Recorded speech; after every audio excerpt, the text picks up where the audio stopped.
Class 1 में आप सभी का स्वागत है। हम लोग पढ़ रहे हैं हिंदी किताब 11वीं। आज पढ़ेंगे हम लोग पाठ 2 सच्ची दोस्ती। देखिए दोस्ती में कितना सुंदर पिक्चर बना हुआ है। देखिए चलिए पहले ऊपर के वर्ड पढ़ लेते हैं। पेड़, जड़, डाल, मीठा, बीमार, लौटना, दयालु। अब कहानी पढ़ते हैं। जंगल में आम का एक पेड़ था। उस पर एक कोयल रहती थी।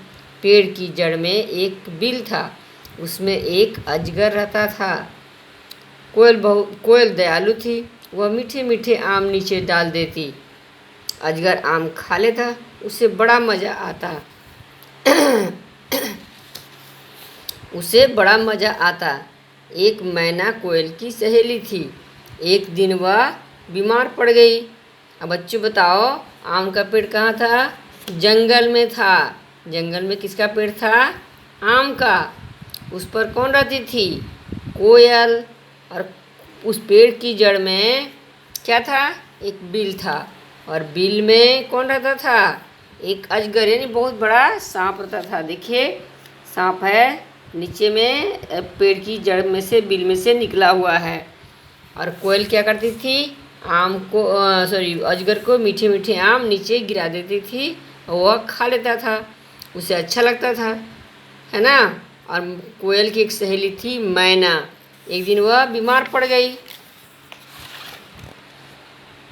जब कोयल को इस बारे में पता चला तो वह उसके पास गई। उसने मैना की खूब सेवा की। दिन भर सेवा करने से वह थक गई। शाम को जब वह वापस लौटी, थकने के कारण वह ज़्यादा उड़ नहीं सकी। वह पेड़ की जड़ पर बैठ गई।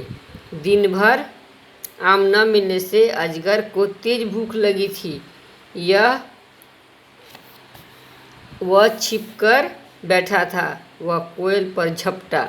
यह देखकर कोयल फुर से उड़ गई। वह बहुत डर गई थी। उसने वह पेड़ उसी समय छोड़ दिया। इसके बाद वह मैना के पास चली गई। उसने मैना को सारी बात बताई। मैना ने उसे अपने साथ रहने की सलाह दी। दोनों सुख से उसी पेड़ पर साथ रहने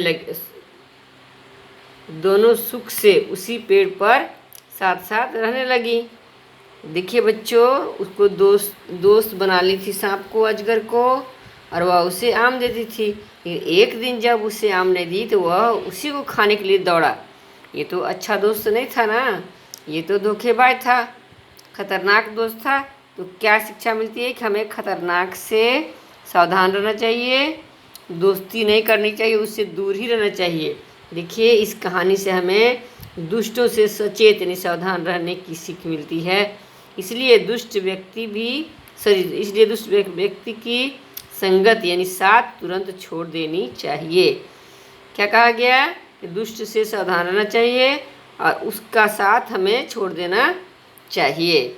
वो कभी भी हमें धोखा दे सकता है। इसके बाद आपके लिए कुछ शब्दार्थ है। देखिए, डालना यानी गिरा देना, लौटना मतलब वापस आना, दयालु मतलब दया करने वाला या कृपा करने वाला भी होगा, और दुष्ट यानी नीच होगा। इसे आपको पाठ को पढ़ना है और शब्दार्थ भी याद कर लेना है। धन्यवाद बच्चों।